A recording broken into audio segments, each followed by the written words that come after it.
Anybody at home?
Could I speak to you for a moment, please?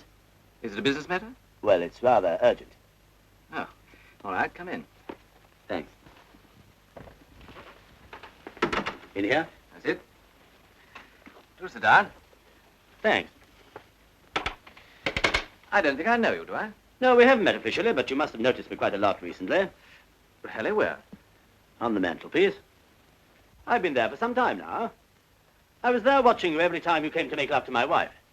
In fact, I should have thought that anyone with a touch of finer feeling would have turned me to the wall, or at least covered me with crape. You're Lee Warren. That's right. But I thought that you were in America. Vivian had a cable from you yesterday. What will these husbands do next? I suppose Vivian told you that we'd been... You've been what? Well, that we'd been out together. Very nicely put. I didn't mind the going out. It's the staying in that I objected to.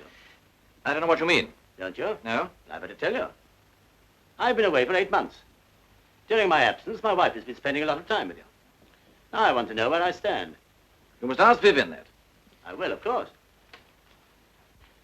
But first, I want to know what you're offering. Offering? Yes, do you want to marry her? How can I when she's married to you? Well, there is such a thing as divorce. Oh, I see. You don't like the sound of that very much. Well, frankly, no. What do you mean to say is that if I took a sock at you now and saw my solicitor in the morning, it wouldn't exactly enhance your career, would it? It isn't that so much. It's just that I'm not sure that Vivian would want to marry me. Well, that's honest anyway. It doesn't get us anywhere, does it? Well, what do you suggest we do about it? I'll tell you. Tomorrow early, you can go away. Take a long holiday. I can't do that, not right away. Why not? I'm a busy man. Not busy enough, apparently. What do you do for a living? I'm a barrister. Well, then you're your own master. You can spin a yarn about your health or something. Well, I might be able to fix it somehow. I think you can. You can write a letter to Vivian, finishing the affair once and for all. But I'd like you to do it now, please.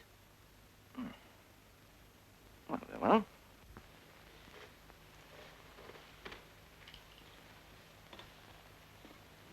Wait, we'll compose it together. How do you usually address her? Vivian, dear? Oh, Vivian, darling. I love you. You got that? Yes? But I realize that whatever your feelings are for me now, you love your husband and always will. And always will. Paragraph. I cannot bear to be near you and to know that you can never be mine. And if what I am about to do may seem cowardly to you, Cowardly? your trip, you're running away without seeing her. All right. Cowardly to you, it is the only way out. So tomorrow, I'm going away on an extended trip abroad. When I return, I hope that you will again be happy with your husband and our friendship, but a happy memory of the past. Love, again, whatever you usually put. Love always. That's right. Love always. How does that strike you? Well, I think I see what you're getting at, Warren. You want all traces of opposition out of the way so that you two can try to get together again. Exactly. You know, you're very understanding, Clinton. In other circumstances, I could almost like you. Thank you. What about a drink now? I should like one. Whiskey? Please. Was your American trip successful? Very. Sarah? Please. You wouldn't care to settle there, I suppose. No, my roots are here. Cheers. Cheers. May I? Yeah, of course.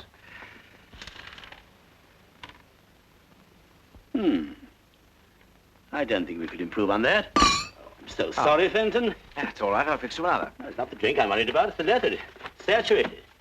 Never be able to send that. Afraid you'd have to write another. Well, now, look here, Warren. You can't be serious about this letter. I'm afraid I am. Sorry to be such a nuisance.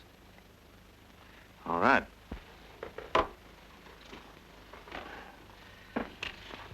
Pretty girl. Who is she? My sister. Why? I just wondered. You're sure it's not somebody else's wife? I don't think that's very funny. No, perhaps not. Don't say I'm here. Of course not. Hello? Oh, hello. No, I'm all right. Yes, of course. Well, not tonight. As a matter of fact, I'm just going out. Yes. Yes, good night.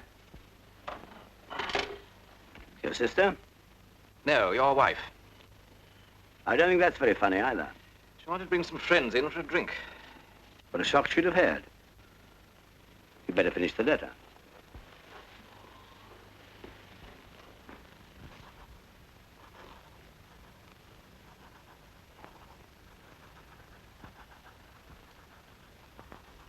Stop. That's enough. What the devil? Put your hands behind your back. Look here. Do as you're told, or I'll blow your guts out. What the blazes are you playing at, Warren? Is this a joke? Joke?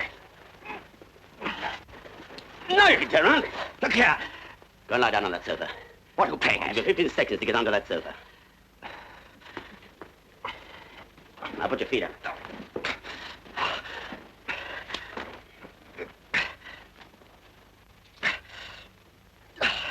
I suppose you realize you're laying yourself open to a charge of criminal assault? No, and I'm not interested. Now, perhaps you'll be good enough to explain your quite extraordinary behavior. Certainly. That's why I came here. Did you and Vivian often talk about me? Not often. No, I don't suppose you would. Our marriage obviously didn't mean very much to you, but it meant a great deal to me. You probably wouldn't believe this, but I can remember exactly every detail of every minute of every day, since I knew I was going to America and had to leave her. I can remember exactly how she looked when I told her. She was wearing a new black dress. I didn't say very much until we started the dinner and the waiter had gone. Then I said, Vivian, the firm wants me to go to America. America? Yes, they want me to put over a couple of deals and make arrangements for a New York office. Will you go? No. Why not? They say I can't take you with me. But Lee, surely you're going.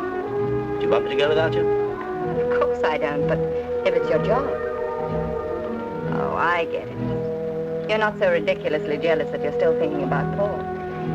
Nothing ridiculous about that. I promised I wouldn't see him again, ever, and I haven't. It was only a stupid little lapse. Surely you can forget that now.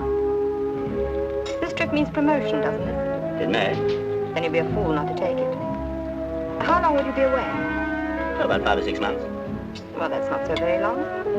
I'll write to you every day. You will? Of course I will. Get on with your soup, darling. It's getting cold. When Vivian saw me off at the airport, I could have sworn she really meant what she said. When I got to New York and settled down to work, the letters really did come every day, just as she promised. I knew everything was all right, but I could really trust her at last. That stage lasted exactly 3 weeks. And this sort of thing began to happen. Here's the mail, Mr. Warren. Oh, thanks.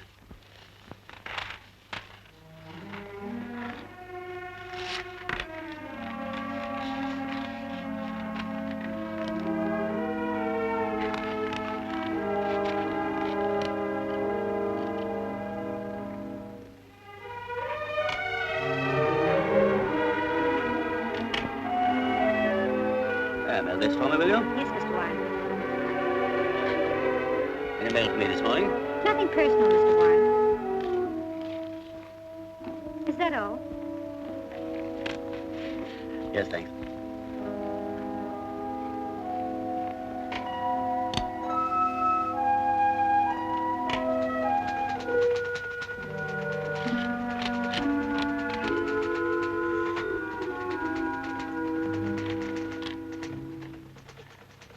Stern, take a cable, will you? Mrs. Warren. Thanks for long letter. Stop. I'm mailing you a bottle of ink and fountain pen. Stop. Please use them. Stop. Looking forward to seeing you. Fondest love, Lee. Right away, sir. In the end, I couldn't stand it any longer, so I put in a transatlantic telephone call. All one weekend, I tramped up and down the office, waiting for it to come through. And when it did... Hello? All right, I'll hold on. Vivian, is that you?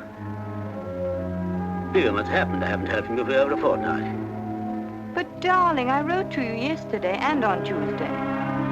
Well, I must have forgotten to post it. I know, Lee, but I've been so terribly busy. Yes, you see, Mother's in town. I've had to take her out. I know, darling, but some days it's so difficult. Really it is. All right, darling, I'll try. Yes, I promise. I miss you terribly, too. No, I'll write you every day from now on. Yes, I promise. Hello? Hello? We were cut off, but I didn't care. I'd spoken to Vivian and I was happy. That shows you the sort of fool I was about her. For a week or two, her letters arrived regularly. Then they stopped again. This time I didn't trouble to telephone. Instead, I took to haunting a little bar on Broadway. After a few drinks, I was able to persuade myself that nothing was wrong, but Vivian still loved me. My fool's paradise didn't last long. One night, I came upon an old tattler someone had left behind, and there, laughing up at me, was Vivian. And beside her, with his arms round her, also laughing at me, was Mr. Richard Fenton.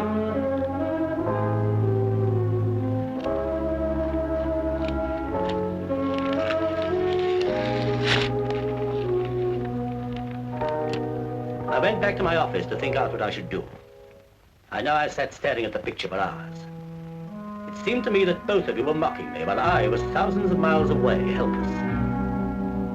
It was then that I began to plan what I should do, in every detail. And it was then that I made up my mind how to kill you. What did you say? I said I was going to kill you. And I warn you, if you lift your voice, I'm going to gag you. Remember that. You won't be able to plead for your life with a handkerchief halfway down your throat. You must be mad to think you can get away with this. If I'm found injured, you'll be the first person they look for. If you're found injured. Look here, Warren. I'll make a bargain with you. You set me free now, and I'll go away tomorrow and say nothing about all this nonsense. Although I could prefer charges, you know. Fenton, you're very dense. This isn't nonsense. I'm in deadly earnest. You're just trying to scare me, that's all. Oh, no, you'll be more scared later on when I set to work on you. You're going to die. You're not going to like it one little bit. You wouldn't be such a fool. You can't get away with murder. Nobody can. Ah, but I'm going to commit the perfect murder. There's no such thing. Oh, yes, there is. The perfect murder is the one that nobody ever hears about, because nobody thinks it is murder. That's impossible. I admit it is a little difficult. But I've got a scheme which is good enough to be worth the risk. I've had plenty of time to think it out when I was in America. And you were with Vivian. There's bound to be a hole in it. There always is. I warn you, I'm a lawyer and I know. There'll be a flaw in it somewhere, and that flaw will land you on the gallows as sure as you're standing there. Ah, but that's where you're going to help me. Don't talk nonsense. Why should I help you? For your own sake. I'm going to tell you exactly how I propose to kill you. And I promise you, if you can find one flaw in my method, one thing that will incriminate me, I'll let you go. And if I can't? I'm sorry. You're really going through with it? Yes. You're joking, aren't you? It's a pity you're not a little more subtle. Then you'd appreciate the situation. A murderer usually has to act alone. He can trust no one. But with my method, I have you to help me, weighing and considering every detail. If you can't find a mistake, then I have the comfort of knowing that my plan has been approved by an astute lawyer. Look here, Warren. I don't know whether you want to frighten me or to kill me. Whichever it is, you won't gain your objective. Your wife isn't only interested in me. There are plenty of others, too. And you can't kill them all, you fool. Shut your mouth. Very clever of you to get me to lose my temper. It's true, I tell you. Let me look at your cheek. Oh, quite a mark. Leave me alone. Lie still. Oh, luckily, it's only a surface reddening. Take your dirty hands off me. Oh, and leave a telltale bruise on that cheek of yours. Not after I've taken all this trouble. Oh, that's all right now. Now, you lie still, and I'll show you something really interesting. Warren! Warren, you can't go on with this madness, I tell you.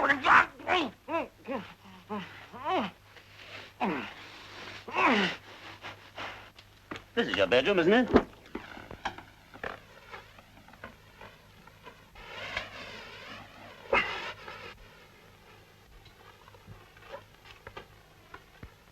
This is a little invention of my own.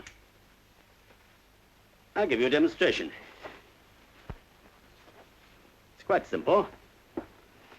I put the end of this tube in there. I then put the pillow slip over your head. I draw the open end tightly around your neck. Can you hear me? Then I put the free end of the tubing into the gas jet over there and turn on the gas. You get the idea? Of course, you'll be able to breathe quite freely. No, Warren! Be sensible. Or I won't let you help me. Can't, Warren. I'll do anything. I'll leave the country for good. I'll never come back. I'll give you every penny I've got in the world. Only, let me live. You don't understand, Fenton. I loathe you. You desecrated the only precious thing I ever had. Now listen. Yes, I'll listen. I will. I'll help you. I will, I promise you. Good. Possibly you've noticed that throughout all this I've been very careful not to hurt you or mark you. That's why I use silk scarves to bind you. You're going to be a suicide. When I put your head in this pillowcase and turn on the gas, you're going to struggle and strain every muscle in your body. I'm not going to kill you in this room, oh no. I just want you unconscious. And I strip off the scarves while your blood is still circulating. I don't want you to coagulate till I get you to the kitchen with your head in the gas oven. Warren. Then I leave the unfinished letter by your side. You began writing the second letter, then I stopped you. Do you remember? Yes. Yes, I remember. Well, listen. Vivian, darling, I love you. But I realize that whatever your feelings are for me now, you still love your husband and always will. I cannot bear to be near you and know that you can never be mine. If what I am about to do may seem cowardly to you, it is the only way out. That's where I stopped you. Any suggestions? Let me think. You must give me time to think. Nobody can make murder perfect. There must be a flaw in it somewhere. There must be. Go ahead, think. I can't. Do you see anything wrong? Come on, come on. What will you say you're doing this evening if they question you? Oh, that's easy. I arrived in London by air. I reported to my office, telephoned Vivian. She was out. So I dined alone, went straight home to bed. Anyway, a man can't be forced to put his head in the gas oven, can he? Don't forget you're not bruised. They won't find any drugs in you when they open you up. Fingerprints. Gloves. Motive. I never met you, I've never heard of you. No one knows that I've found out about you. Somebody must have seen you come in here. If I hadn't taken care of that, I shouldn't be here now. Marks on my wrist. Silk scarves. Any other suggestions?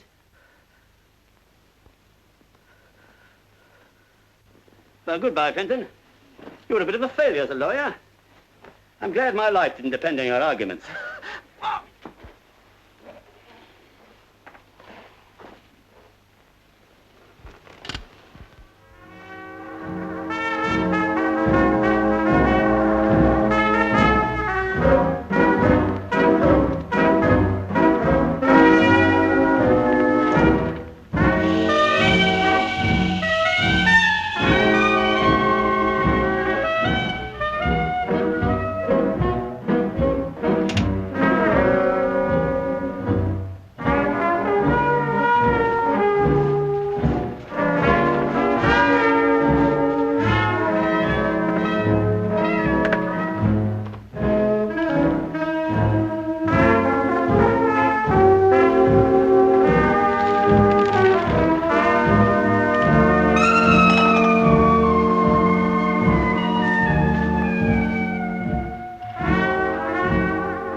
Give me back the key and we'll find out.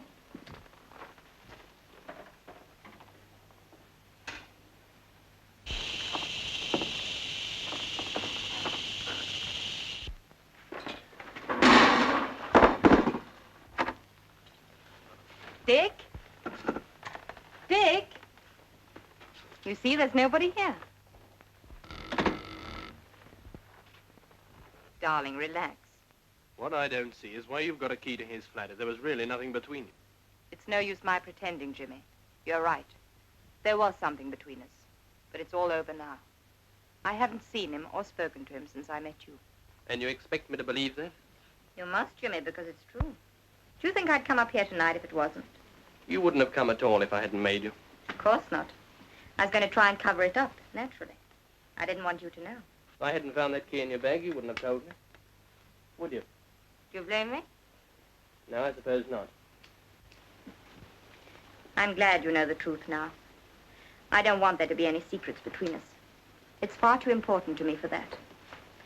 And anyway, it's not a crime to have had an affair and then found out that you've made a mistake, is it? You know why I wanted to be certain there was nothing between you and Dickie? No? Because I wanted you to divorce your husband and marry me. And now? I want to more than ever. Darling. You will marry me as soon as you can get your divorce, won't you? I don't know what to say. This is all rather sudden. Get me a drink, Jimmy. I don't want to touch his drinks. Well, I do. I need one. And so do you. And make it strong, darling. It isn't every day one gets a proposal. Well, don't laugh about it, please. I'm serious. I want to cable your husband tomorrow and tell him the news. You are a quick worker, aren't you? I'll get some ice from the kitchen. Jimmy, come and sit down here with me. It won't take a second. But, darling, I don't want any ice. I want you. You can have both. I say, can you smell gas? Darling, come here.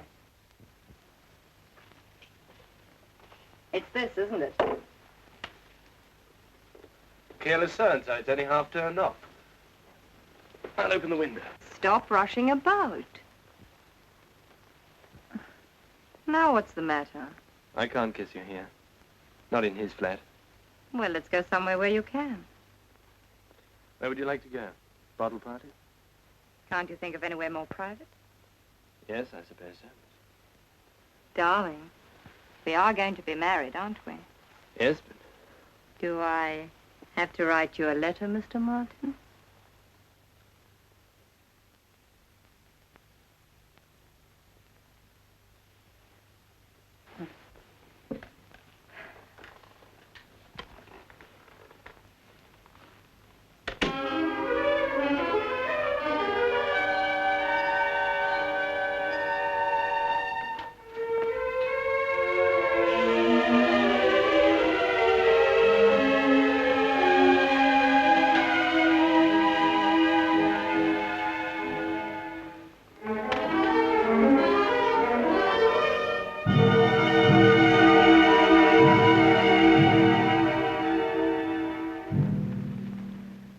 Kill them all, you fool.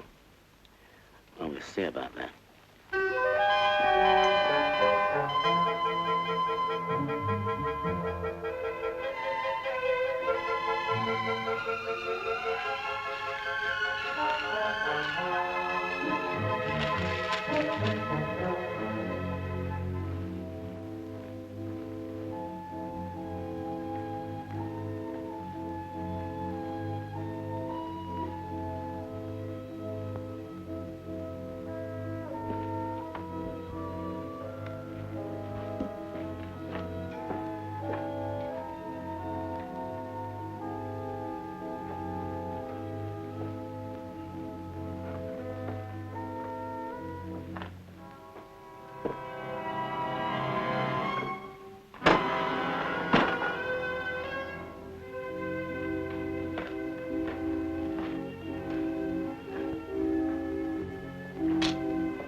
Should I be here with you tonight if I didn't? I bought you a little present today.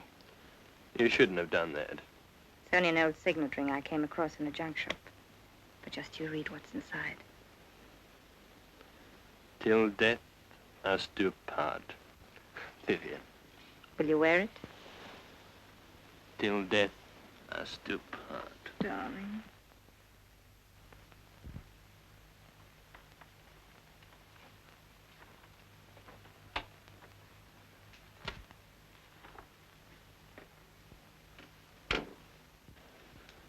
What was that? What was what? I thought I heard a door close. It's only Rita coming home. She's very discreet.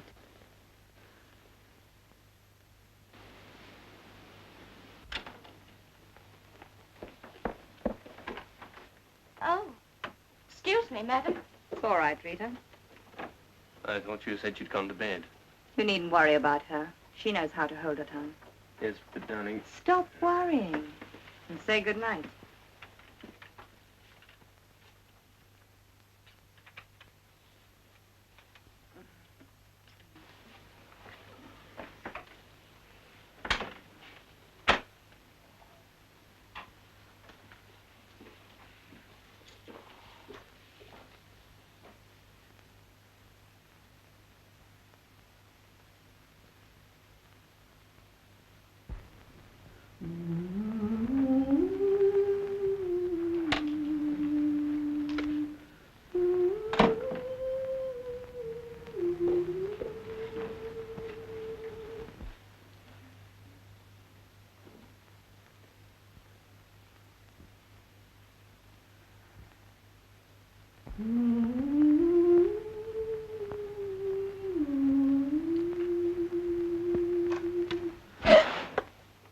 Lee. Oh, I thought I heard you come in. Lee, darling. When did you arrive? How long have you been here? I've been in for hours. You poor darling. Why didn't you phone me when you landed? I did. No answer. So I came on home and went to bed. Why didn't you wait up for me? I was dog-tired. We had a rotten crossing. There was no one in anyway. Poor Lee. What a homecoming. And just the one night I'm out. You must tell me all about your trip. Was it successful?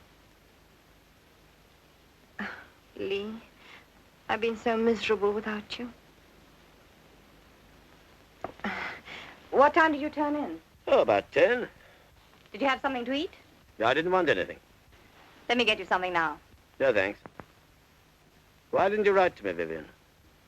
It won't take a moment. Why didn't you? But I did, darling. Dozens and dozens of letters.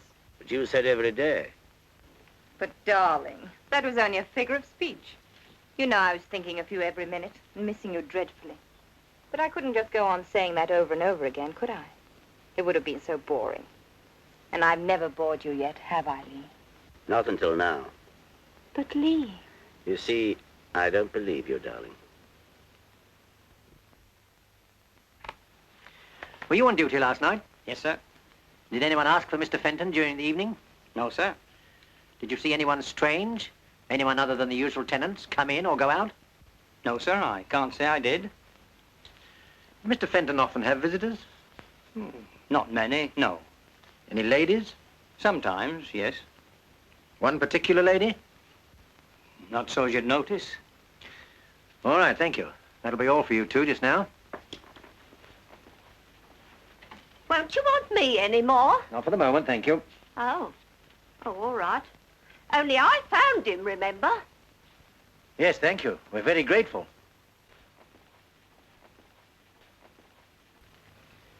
There's a lady here to see you, sir. She's Mr. Fenton's sister. Oh, yes, ask her to come in, will you? Yes, sir.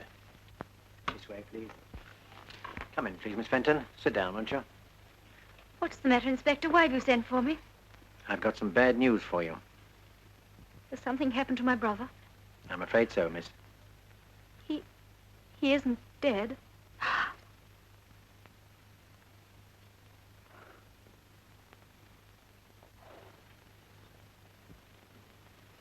How did it happen? He was found this morning in there with his head in a gas oven. You mean he committed suicide? I don't believe it.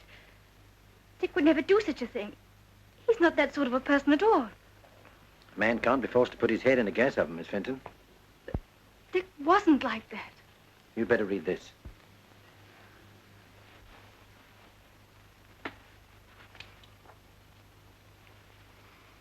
But I don't understand. There's something strange about this. In what way? I realize you still love your husband and always will. But he knew perfectly well Vivian didn't love her husband. Who is this Vivian? Do you know her? Of course, it's Mrs. Warren. And your brother had an affair with her? Yes. And there was trouble with Mr. Warren? No. He's in America. You say your brother knew that Mrs. Warren didn't love her husband. We both knew. How? Because the man I was engaged to gave me up for her a fortnight ago. Are you quite sure about that? Perfectly. And what was the name of your young man? Martin. Jimmy Martin. I see. And you suggest that he took your brother's place with Mrs. Warren? I know he did. And she took your place with him, is that it? Yes. You must excuse my asking so many questions, but it is a bit complicated, isn't it? It's all very sordid and unpleasant. And it's all her fault. Yes, I'm sorry. Now, if you wouldn't mind giving me this Mr. Martin's address. Why? Are you going to see him? Well, just give me the address if you don't mind, and I'll decide about that later on. Yes, of course. He lives at number 7. Aren't you going to the office this morning? Yeah. Why not? Anxious to get rid of me? Not at all. I've turned in my report, now I'm taking a few days off. To put some private affairs in order. What private affairs? Oh, private affairs. Where are the other papers? They're over there.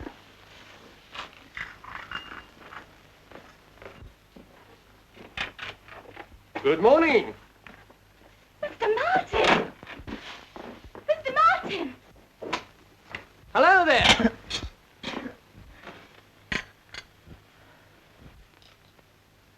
Thank you very much. My favorite flowers. Aren't they sweet? I beg your pardon. Not at all. Make yourself at home. By the way, I didn't quite catch your name. Vivian, introduce us. Jimmy Martin, my husband. How do you do, Mr. Martin? How are you? Have you known my wife long, Mr. Martin? Of course he hasn't. Only during my absence, I take it. I think I'd better go. No. I think I'm entitled to some sort of explanation. Isn't every husband who comes home to find a handsome young man calling on his wife with flowers, and at breakfast time, too? Do sit down, Mr. Martin. By the way, have you had your breakfast? Yes, thank you. I think you better go, Jimmy. Yes, of course. And I think he'd better stay. Lee, don't be ridiculous. Do sit down, Mr. Martin. Have a cigarette, will you? I don't know what you can hope to gain by this behavior, Lee. Mr. Martin, tell me, is it a habit of yours to call on my wife so early in the morning? Certainly not. This morning you just thought that you would. Is that it? You may as well know it. I'm in love with Vivian. Well, at least you're honest. He's a likable lad. Have you quite finished, Lee? Nearly. Tell me, Mr. Martin, does my wife return your love, do you happen to know? Yes, I think so. Is that true, Vivian? I refuse to take part in this ridiculous charade. But you're terribly curious, aren't you? You're not missing a word. Oh. Please go, Jimmy. I can't stand any more of this.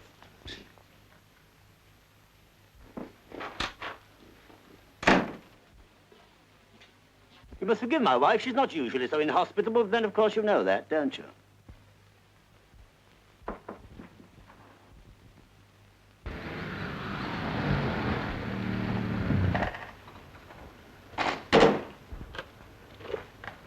That's a fine place to park a car now, isn't it? Keep your mind on the job, Fox. We got more important things to do. You wait here. I shan't be long.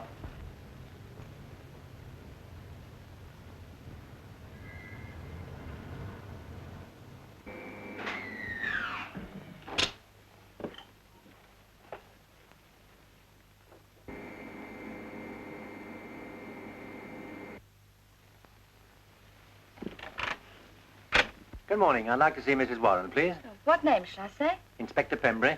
Will you come inside? Thank you.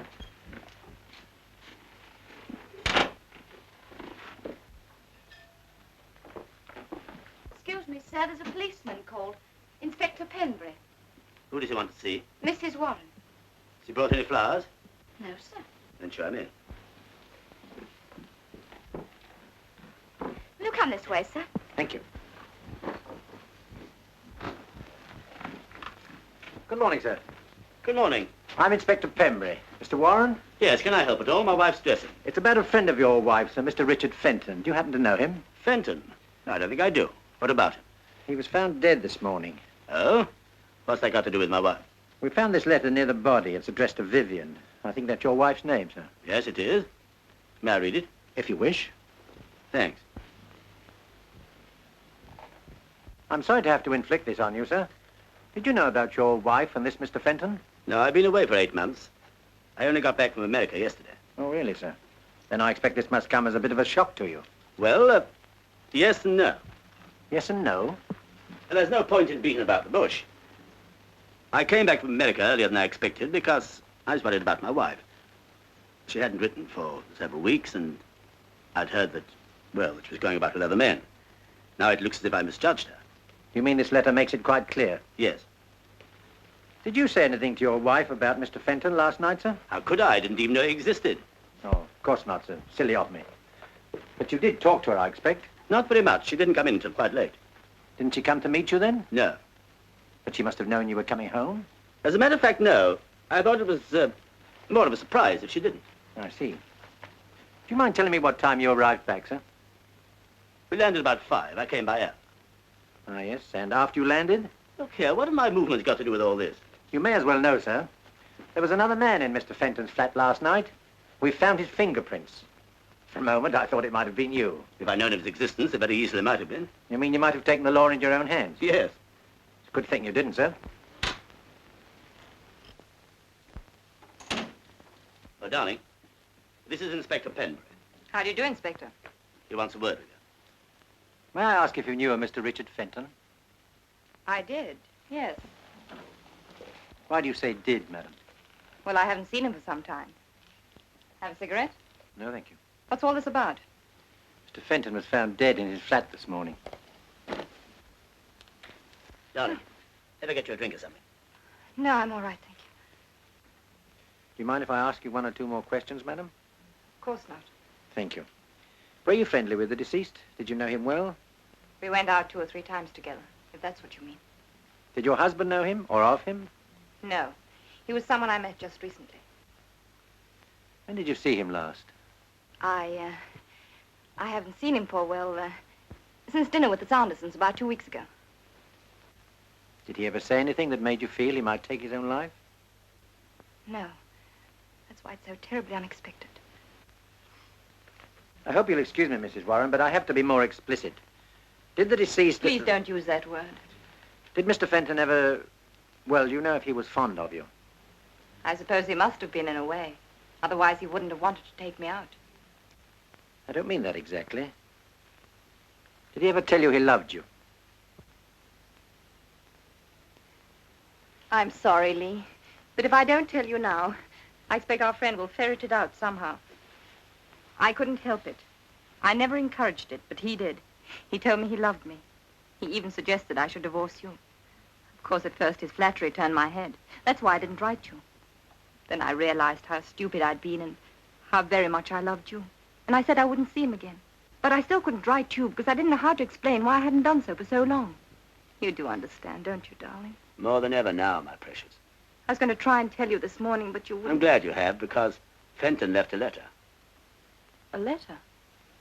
And what you said just now explains perfectly what he wrote. Doesn't it, Inspector? It does indeed. What did he say? Just 1 more question first. What did you do last night, madam? I went to a theater with Mr. Martin. He brought me home about 11:45. Did he come in for a while? Of course not. He saw me to the door, said good night, and left. Thank you, madam. Here's the letter.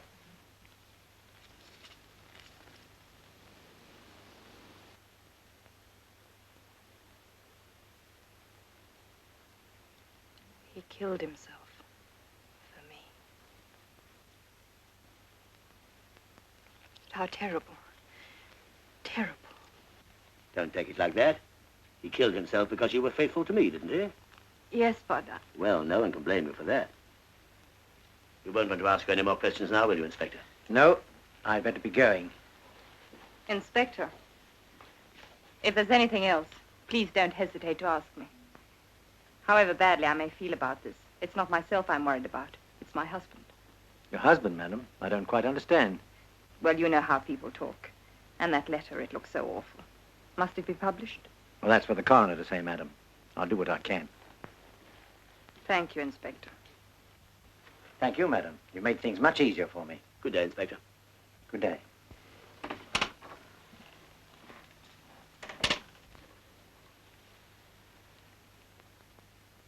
Lee, darling. Yes? Nothing.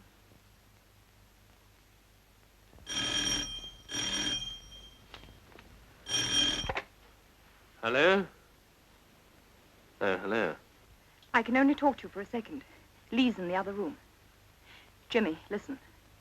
Dick Fenton's committed suicide. Who told you? Oh, is she there? Well, be careful what you say. Jimmy, listen. The police have been here asking all sorts of questions. They wanted to know where I was last night, and I had to tell them. If they ask you, say that you saw me home. And whatever happens, don't let out that I was in Dick Fenton's flat last night. No, don't worry, I wouldn't. No, of course not. All right, I'll watch my step. Bless you, darling. And be careful.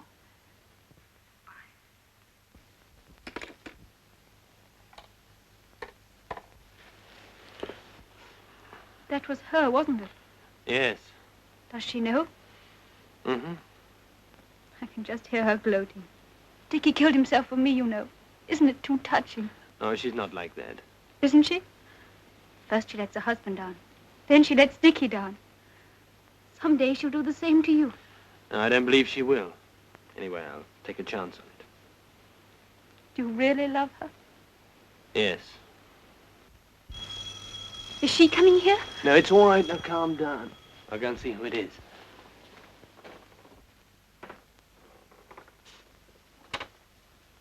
Good morning. Mr. Martin? Yes? I'm Detective Inspector Pembury. Could I see you for a moment? Yes, of course. Come in. Thank you. Through there. I believe you know Miss Fenton. Yes, we met this morning. I'd like to speak to you alone, Mr. Martin. Perhaps I'd better come back later on. That's all right, Inspector. I was just going. I'll see you to the door.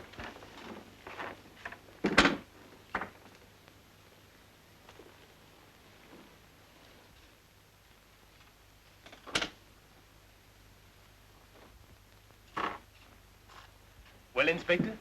I suppose you've heard of Richard Fenton's death? Yes, his sister was telling me about it. No, thank you. Just a few personal questions, Mr. Martin. Do you mind? Not at all. How long had you known the deceased? Since we were at school. You're engaged to his sister, I believe. I was. We broke it off some time ago. Oh, I'm sorry. So far as you know, had Mr. Fenton any business or financial worries? He was a successful barrister. They don't have that sort of worry. Sit down, won't you, Inspector? Thank you. Any suggestion as to why he should take his own life? None at all. Do you think there might have been an unfortunate love affair? Not that I know of. Drink, Inspector? No, thank you. You can't think of anything in that line. No. When did you last see the deceased? At a party about 10 days ago. I see. Perhaps you wouldn't mind telling me your movements last night. I went to the theatre. Alone? No, with a Mrs. Warren, a friend of mine. Dropped her off at her flat and came on home. Could someone confirm the time you arrived back? I'm afraid I can't help you there. I have no maid and I saw no one. Well, thank you, Mr. Martin. Hope I haven't caused you any inconvenience. No, not at all. Before you go, Inspector, may I ask you a question? By all means. Was it really suicide? I haven't the foggiest idea. Good day, Mr. Martin.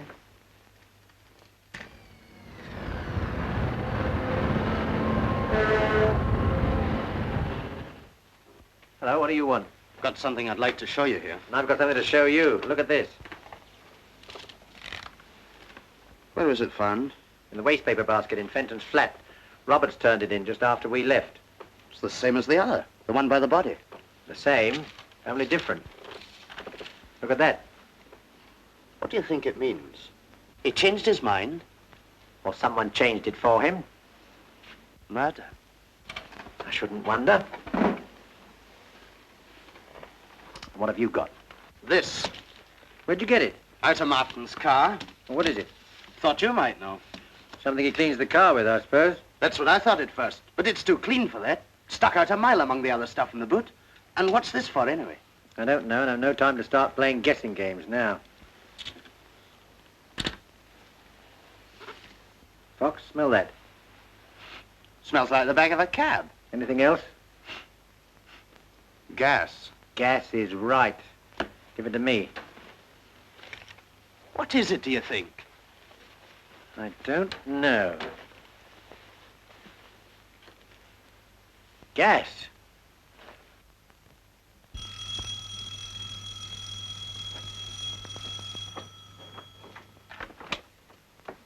Oh, it's you. Come on in. Just a couple more questions, Mr. Martin. Reinforcements? Yes. This is Sergeant Fox, my assistant. Going away? Just for the weekend. Mr. Martin, are you quite sure your answers to my questions this morning were correct? Of course. Then before I ask you this final question, I must warn you that anything you say now may be taken down and given in evidence. What is all this? Just a formality. Are you quite certain you didn't visit Mr. Fenton's flat last night? Quite certain. Then how do you account for your fingerprints being found there? Fingerprints? Well, they must have been left from the last time I was there. When was that? About 2 or 3 weeks ago. Do you think Mr. Fenton would have left a whiskey glass on his table for 3 weeks? No, of course not. And perhaps you wouldn't mind telling me what really happened. Very well. I went there for a drink. When was this?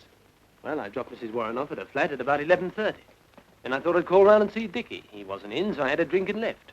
If he was out, how did you get in? I had a key. You must have found it. I left it on the table by mistake. So you arrived just before midnight. About that. The doctor puts the time of Fenton's death a few minutes either side of midnight. So you see, Mr. Martin, it looked as if Fenton was in his flat when you called. But I swear to you, he wasn't. Now, wait a minute. I didn't look in the kitchen.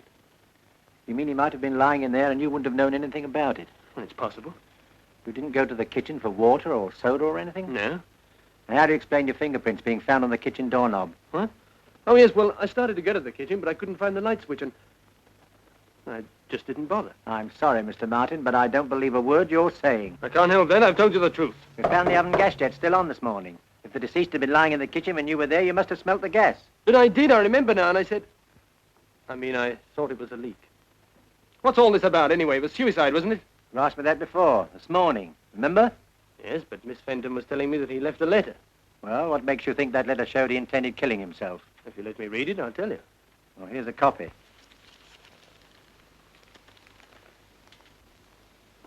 It's pretty obvious, I'd say. Explains everything.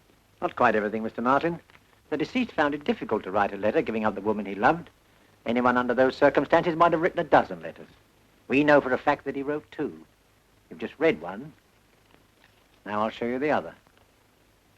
You mean the letter found by the body was to have ended the same way as that one? Precisely. You couldn't write a letter like that at the first attempt. Who could? So he threw it away. The murderer interrupted him while he was writing another, killed him, then finding the half-completed letter on the desk, realized that there was the final link to make it look like suicide. He didn't know about the full letter in the wastepaper basket, waiting to put the noose round his neck. But I didn't do it. Didn't you? No, and I can prove it. How? He was found with his head in the oven, wasn't he? How could I make him do that? Why, it's ridiculous. Come on, Dick, old chap, stick your head in the oven. I'm going to turn the tap on. We'll come on to that now, if you like. You see, Martin, you were very clever, and you know it, but 1 or 2 things are going to trip you up, like the letter and this. Well, what is it? I was going to ask you. Well, I've never seen that thing before. When we searched your car, we found this in the boot. I've never seen that thing before. Someone must have put it in my car. Anyway, why should I want to kill Dickie? Because he was in love with Mrs. Warren, too. Oh, nonsense. Is it? I'll tell you this, Martin. In the whole of my experience, I've never seen a cooler, more carefully planned and premeditated murder. I've already cautioned you, and I shall now arrest you for the willful murder of Richard Fenton. You're making a great mistake, Inspector.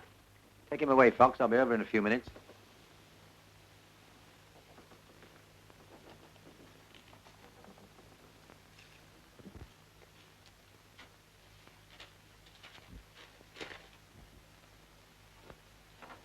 That young man of yours seems to be hitting the headlines. Who? See for yourself. Jimmy didn't kill him. He couldn't have. Of course not, because you were with him all the time, weren't you? I don't know what you mean. Don't you? Good morning, Rita. Good morning, sir. Thank you.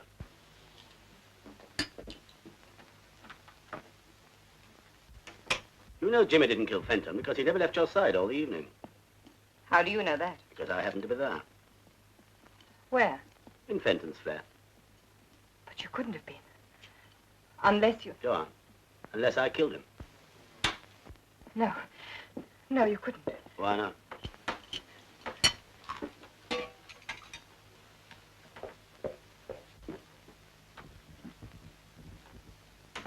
How could you have done it when you didn't even know about him? I found out. The rest was easy. In fact, I only made one mistake. What was that? I thought Fenton was the only man in your life. He tried to tell me there were others, but I didn't believe him. Until you came in with Jimmy, then it was too late. Do you know what Fenton said? He said, you can't kill them all, you fool. Well, he was probably right. But Fenton and Jimmy in one day is a pretty good start, isn't it? Now what is it? Post has just come. Well, put them over there. No, give them to me, will you, please? Thanks.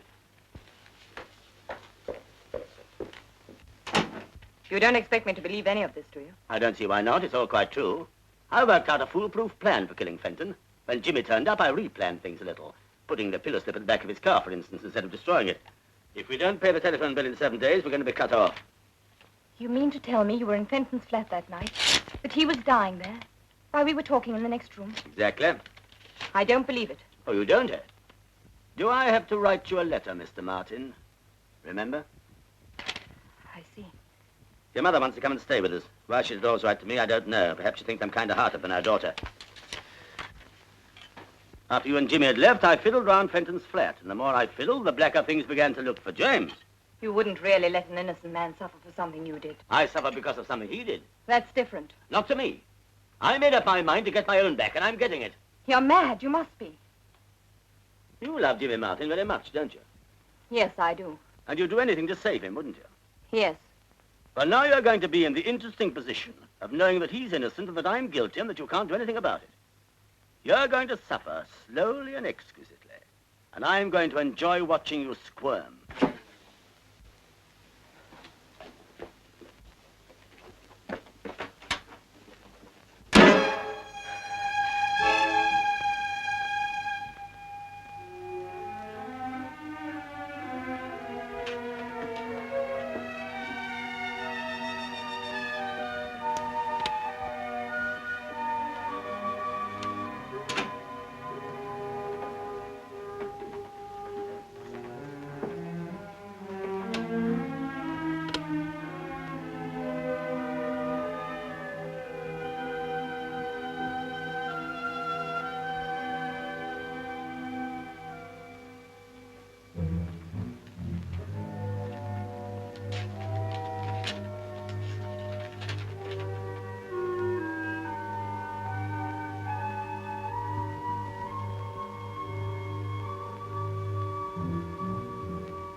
Rita, are you in bed? When did Mrs. Warren go? This afternoon, sir, about 3. Where did she go, do you know? No, sir, she just called a taxi and went. Did you hear what address she gave the driver? No, sir. She left a note for you, sir. Yes, I know. But there's anything else, sir? No, you better go back to bed. I want to speak to Mrs. Warren, please. Warren. W-A-R-R-E-N. You say she's not staying at the hotel. Thanks. Dr. Dorchester, could you tell me if Mrs. Warren is registered with you, please? Yes. She's not there. Thank you. Is that Maidenhead 365? Riverside Hotel? Could I speak to Mrs. Warren, please? She isn't. You sure? Thanks.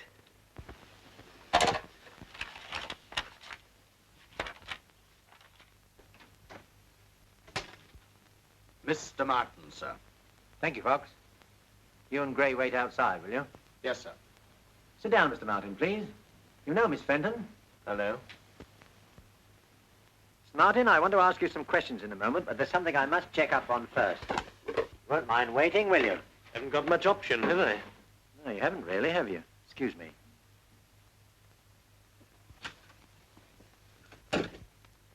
I suppose you arranged this. No.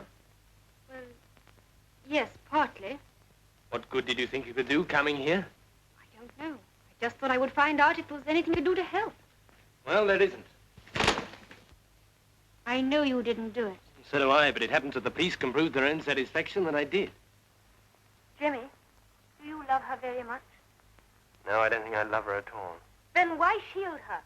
Because if they could hang me on the evidence they got, they could hang her just as easily as an accessory. The significant thing is that pillow slip being in my car. Now, someone must have put it there deliberately. Whoever it was had a grudge against two people, Dickie and me, and hated us both enough to want to kill us. Oh, Jimmy. Oh, excuse me. Look, I'm sorry, but something very important has come up on another case. Would you mind very much if we postponed our talk to another day? No, Inspector, of course not. Thank you very much. Oh, Gray, take Mr. Martin downstairs, will you? I want you, Sergeant. Anything wrong, sir? No, that's what's worrying me. It's all too neat and tidy. It all adds up perfectly. Too perfectly. Don't you think that's just because we were lucky enough to come across the evidence quickly, sir? Maybe. I was wondering whether we were meant to come across it. You mean you believe the boy when he says someone else put the pillowcase in his car? I don't know. All I do know is that whoever planned this murder was a clever man. Cool, calculating, ruthless. But clever. Does that sound like Jimmy Martin to you? Ah, you can never tell with those quiet ones. He may have committed half a dozen other murders for all we know. That's right. Perhaps he's Hitler in disguise. He's about the right height.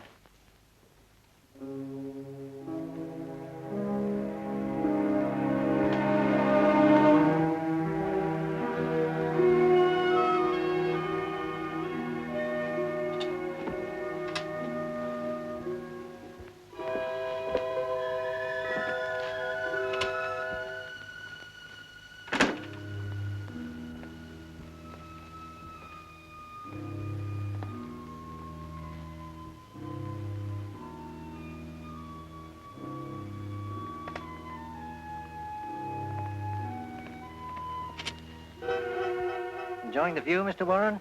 Oh, good evening, Inspector. No, just taking a walk. Long way from home, isn't it? As a matter of fact, I'm not sleeping very well, so I've taken to going for a long walk before I go to bed. Do you usually come and look at Fenton's windows? No, why? Oh, I see what you mean. The criminal returning to the scene of the crime and all that. I didn't say so.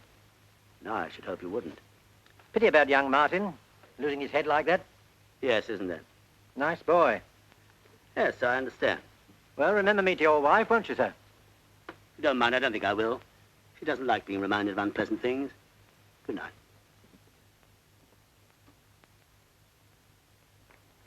Did you take the tablets I gave you? Yeah. 2 the first night, 3 the second, and 4 the third. No effect? None at all. I've slept a wink for over a week. It's getting me down, I don't mind telling you. You've suffered from insomnia before. No? Appetite all right? So, nothing to speak of. Any unusual business worries, anything of that sort? No? Nothing you can think of to account for it? No. Well, I'll give you another prescription and see what that does. But go easy on it. Only take them if it's absolutely necessary, and then not more than 2. Let me know how you get on. Thanks, Doctor.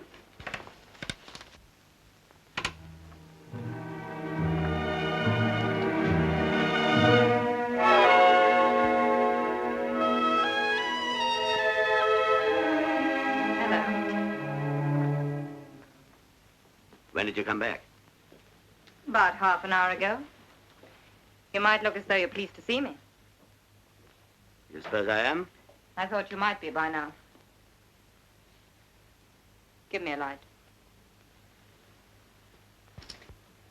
Why did you go off like that? I told you in my note. Your hand's a little shaky, isn't it? Yes, I haven't been sleeping very well. You know you do look a little the worse for wear. You don't seem very worried yourself. I'm not. You're tougher than I thought you were. Not tough. Just logical and sensible. You see, Lee, I've thought the whole business out, quietly and reasonably. And I've discovered 2 very important things. What are they? First, that I love you, and second, that you love me. What makes you think that? Why else should you be so jealous of every man who so much as looks at me? Why else should you kill Dick and Jimmy? To make you suffer something of what I've suffered. But, darling, that's silly, surely. I never loved them the way I love you. Is that true? Of course it's true. Why did you think I came back? But why did you? Because I was worried about you. Why? In case you might do something silly. Why should I do that? Because the responsibility for that boy's death is getting too much for you, isn't it? Yes, it is. I don't know what to do about it. I can't think straight. It's all my fault. I should have made you see that nobody means anything to me except you. But what about Fenton and Martin? They never meant that much. But why did you... Only because you weren't there and I was so bored without you. Vivian, is that true? Absolutely.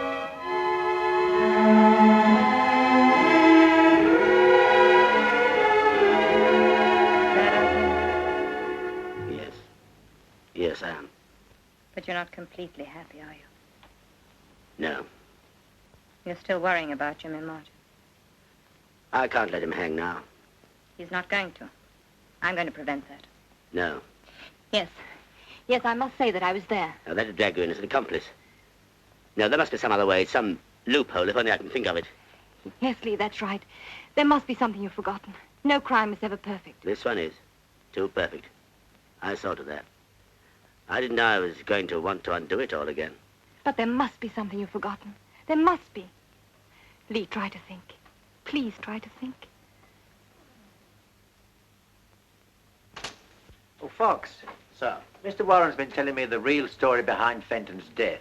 See what you think of it. Do you mind, Mr. Warren? But I've already told you. Would you mind telling us again for Sergeant Fox? He's been working on the case with me. I'd like him to hear it from the beginning. Very well. As far as I can remember, it was like this.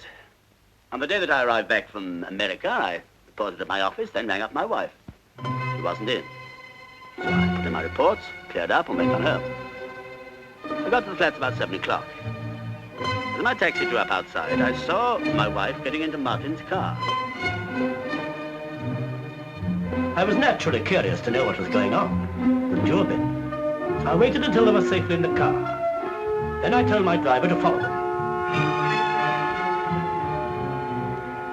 They went to a restaurant, then to the theater.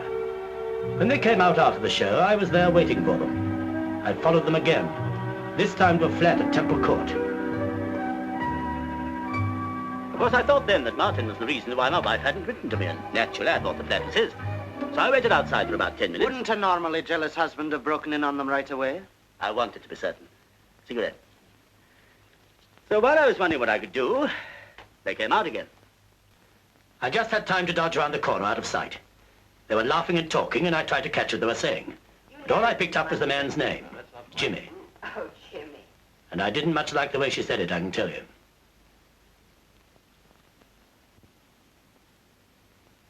After they'd gone, I tried the door. Which was conveniently open. As a matter of fact, it was. The catch hadn't dropped. They often don't unless you slam the door. It happens in my flat, and I'm sure it happens in yours. So you went in? I thought I'd wait and knock hell out of this Jimmy when he came back. I looked carefully around the apartment, taking everything in. Then I went into the kitchen. You know what I found there? A man dead with his head in the gas oven. I turned off the gas and picked up the letter. It's addressed to Vivian. When I read it, I realized the flat didn't belong to Jimmy. It belonged to the other poor devil, whoever he was. Then a thought struck me. I could turn this suicide into a murder done by Jimmy. That meant I had to get rid of every scrap of evidence that my wife had ever been in the flat. It wasn't easy. I had to think fast. I put her cigarette stubs in her pocket. Then I noticed the wastepaper basket. It was full of unfinished letters. I took a look at some of them. They were all in the same strain. He'd obviously made half a dozen shots at writing that farewell letter before he got it the way he wanted it. One of them gave me another idea, the best idea of all. I left the finished letter in the wastepaper basket, put all the rest in my pocket. All except one, an unfinished one. The one you found beside the body, Inspector. Then I washed the glass Vivian had used so as to remove her fingerprints.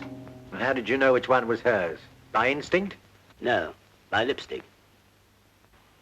Go on. In the same way, I got rid of the cigarette she'd been smoking. leaving traces that only Martin had been there. Traces that you were bound to discover, Inspector. And what did you hope to achieve then by all this? Exactly what did happen. I knew that when I turned up, my wife would have to deny being in Fenton's flat with Martin. And when the body was discovered, she'd have to stick to her story. And when you, Inspector, found Fenton's first letter and Martin's fingerprints all over the place, after he denied having been there, well, you were bound to wonder what had really happened, weren't you? Undoubtedly. Of course, I was mad with jealousy then, trying all I could to hurt Martin. I regret it very much now. What did you do with all the letters you stuffed into your pockets? I took them away and destroyed them, of course. Then I had to find a way to connect Martin directly with a fake murder. That wasn't easy. If Fenton had shot himself, there'd have been a gun. But gas... Then I had a really brilliant idea. You know, the gas mask thing. I set to work and made it. How it could possibly be used on a strong, healthy man, even I can't imagine. But I knew if it was found on Martin, it'd make things even worse for him. You mean to tell me it was never used? But of course not. I invented it. Then how do you explain the fact That it was impregnated with gas? Yes. Because in my thorough way, I didn't forget to play the gas jet over it. Very clever indeed, Mr. Warren. And at the risk of appearing a trifle dense myself, may I ask how you planted it in the car of a person you didn't know? Quite simple. Martin's car was outside my own front door when I returned from Fenton's flat. Where exactly did you put the contrivance? In the back right-hand side of the luggage compartment, correct? So what you're saying is that Fenton committed suicide and you made it look like murder. Is that it? It is. Very interesting, eh, Fox? Yes, sir. Very. Would that be all, Inspector? Yes, that'll be all. For the moment.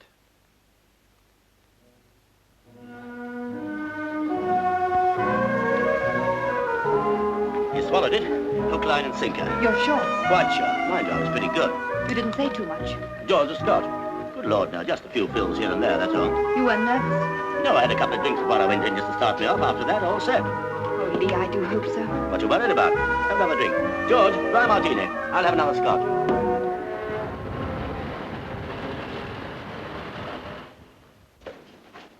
Oh, Mr. Warren, there's a gentleman to see you. Oh, thanks. Sorry to worry you again so soon, Mr. Warren. Oh, that's all right. You've come to arrest me for obstruction or withholding evidence or something, I suppose. No, we don't want you. We've got Martin. Surely my confession clears Martin. Well, that's just it, Mr. Warren. We don't altogether like your confession, as you call it. In fact, we're not inclined to believe it, unless you can produce a little more tangible evidence to support it. Why should I trouble to invent a story like that? Or because you were grateful to Martin for getting rid of Fenton so conveniently for you? Or because your wife asked you to? That's all nonsense. Everything I told you this morning is the truth.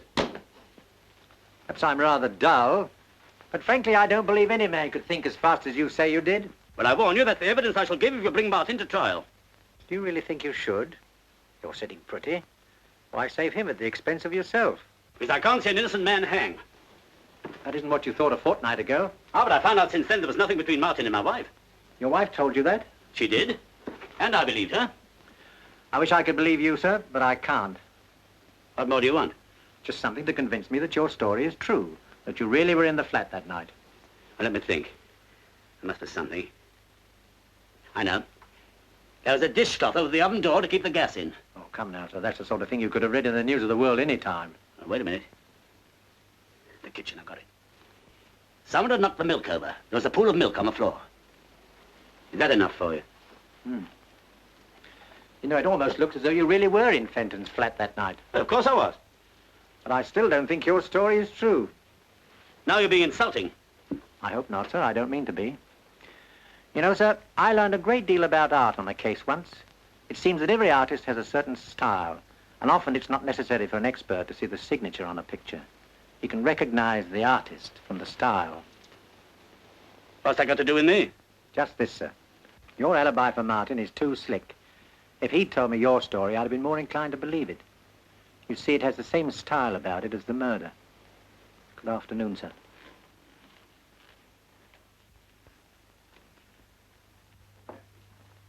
Inspector Penbury, madam. Good afternoon. Good afternoon, Inspector. What can I do for you? Well, as a matter of fact, I've come to ask your help. I can't believe you need that. Oh, two heads are better than one, you know. It was your husband's idea. Really? Yes, he came to see me today and told me an extraordinary story. He said that Fenton really committed suicide, but because your husband was jealous of Martin, he arranged things to look as though Fenton had been murdered by Martin. I know. He told me all about it. I said he ought to go straight to you. I'm afraid it won't work, you know. I don't know what you mean. It's quite clear, surely. I don't believe your story, and I'm not going to release Martin. Well, if that's your attitude, I don't know what I can do about it. You could persuade your husband to confess that he murdered Fenton. What makes you think my husband killed him? Everything points to it. You must be joking. No, no. If you were to ask me at this moment who murdered Fenton, I should have to say Mr. Warren. But I can't prove it. He's been too clever for us so far. But I can prove it against Martin. So either you've got to help me, or I've got to go ahead and hang a man who's probably innocent. I think you better go. What you're suggesting is insulting and ridiculous. Very well. Look, Mrs. Warren, when Martin comes up for trial, you'll be called as a witness, and there'll be a lot of dirty linen washed in public. But if your husband confesses, we shan't have to call you. And you'll make a very attractive widow. To put it bluntly, don't you think it's a question of which of the two you prefer, your husband or Mr. Martin? How dare you? Of course I prefer my husband.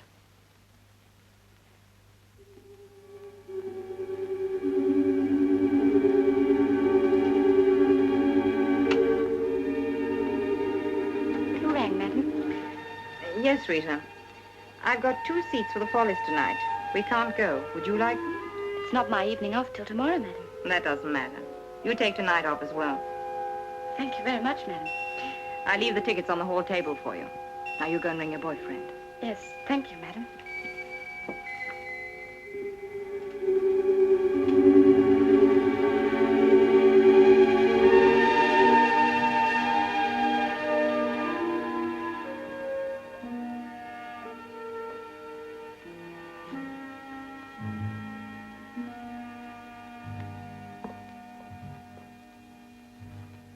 Hello, darling. Hello. You're late. Yes, I am a bit. Gosh, I'm tired. Come in here and I'll give you a nice drink. Thanks. Had a busy day? Not particularly. You've been overdoing it again, you know. Yes, I suppose I have. I walked home. Good heavens, why? I wanted to think. Pembury was at the office this afternoon. He's been here, too. What did he say? Don't worry, darling. Put your feet up and relax. There we are. I can handle him. What did he want? Oh, he was just probing around as usual. I think he knows I did it. Did he say so? No, but he kept on hinting. He said he didn't believe a word of my story. He said more than that to me. What? He said he was quite sure you did it. Well, there you are. But he knew he couldn't prove it. I'm not so sure. Well, I am, and so is he. He admitted he hadn't got a thing to go on. Now shut your eyes, darling, and rest up a bit.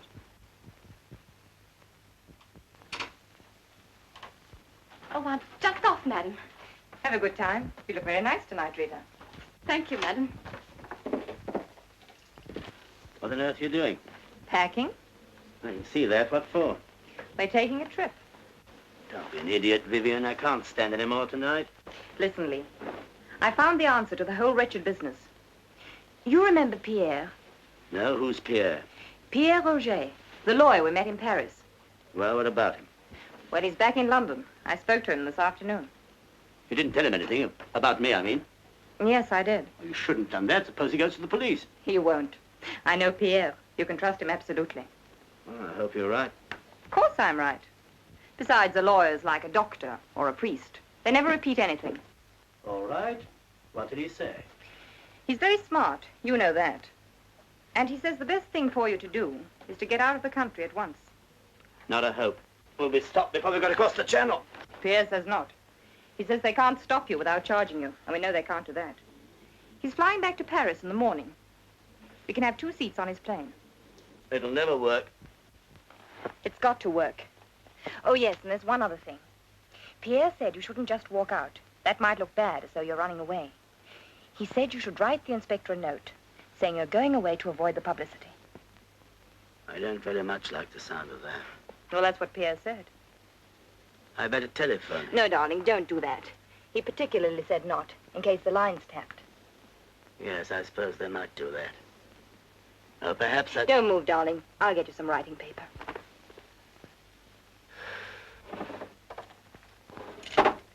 He said write the note and leave it here. Then take the car. Darling, then take the car down to the airport in the morning. All right. I'll try anything once. There you are. And the envelopes are in there. Vivian, Hmm? do I have to write this tonight? Darling, the plane leaves at 7:30. I can't see you doing it in the morning. I don't know what to say. Tell him the truth. You're fed up. You can't stand the publicity, and so you're getting out. I wouldn't say too much. I don't like putting things down on paper. You never know what people will make of them afterwards. Please yourself, darling. I'm only telling you what Pierre said. Well, I've got to have another drink first. The only drink you're going to have tonight is hot milk. Oh, I hate milk. Well, maybe just a little whiskey in it. Please. Don't go yet. Tell me what to say first. I'm no good at letter writing. That's your job. Well, you might give me a start. Darling, I've told you what to say. You're fed up, you can't stand the publicity, and so you're getting out while the going's good. Now get on with it.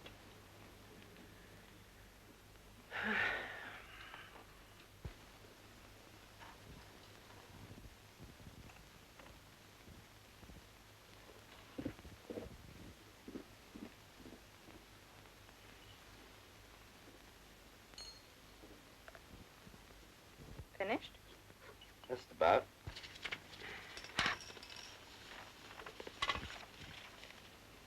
Oh, thanks. May I? Of course.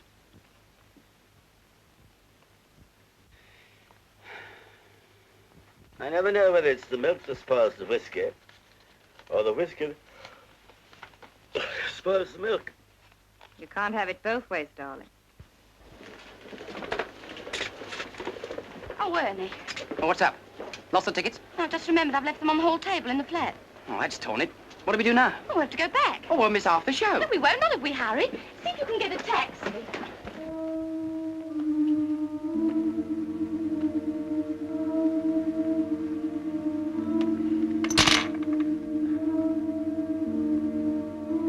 That's made me feel really drowsy.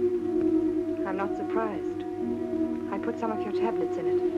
Good. How many? 20. 20.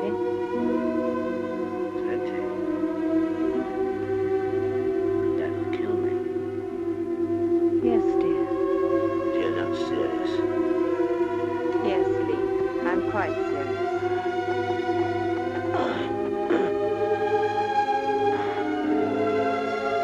Why have you done it?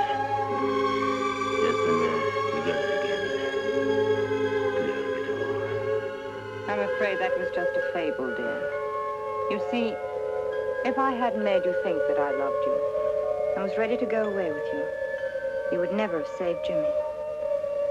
So you do love him? Yes. Yes, Lee, I do. I see. Oh, get a doctor, please. Before it's too late. Please. Please. It is too late, Lee.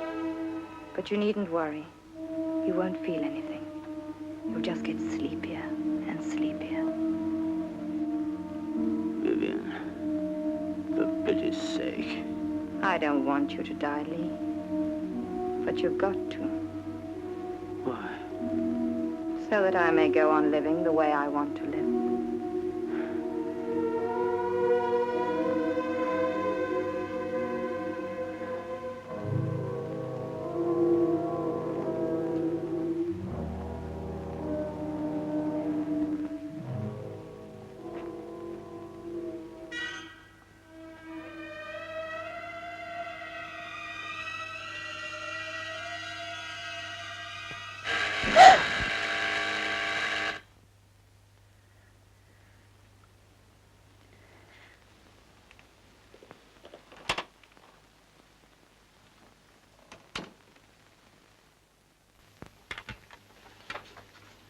Good evening. I want to speak to you for a moment. I was just going out. I won't keep you very long. It's about Jimmy. All right. What is it? he asked me to give you this. He said there wasn't any point in his keeping it any longer. You're lying. Jimmy would never say that to me. I know Jimmy. Do you, Mrs. Warren? Get out. Very well. Good night.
Tell me, is there a doctor in this block? Yes, on the floor below. I'll go and get him quick.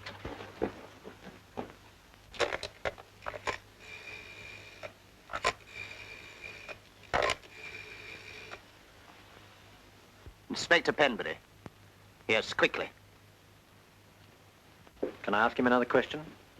You can, but it won't do any good. I'm afraid we were too late.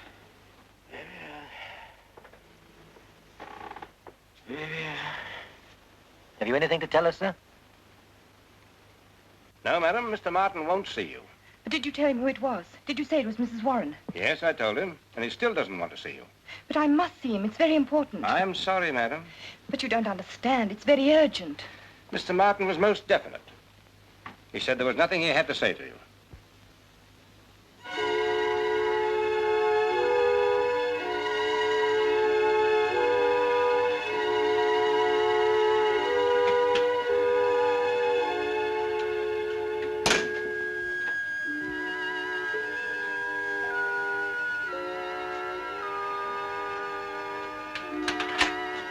She's here, sir, in the lift.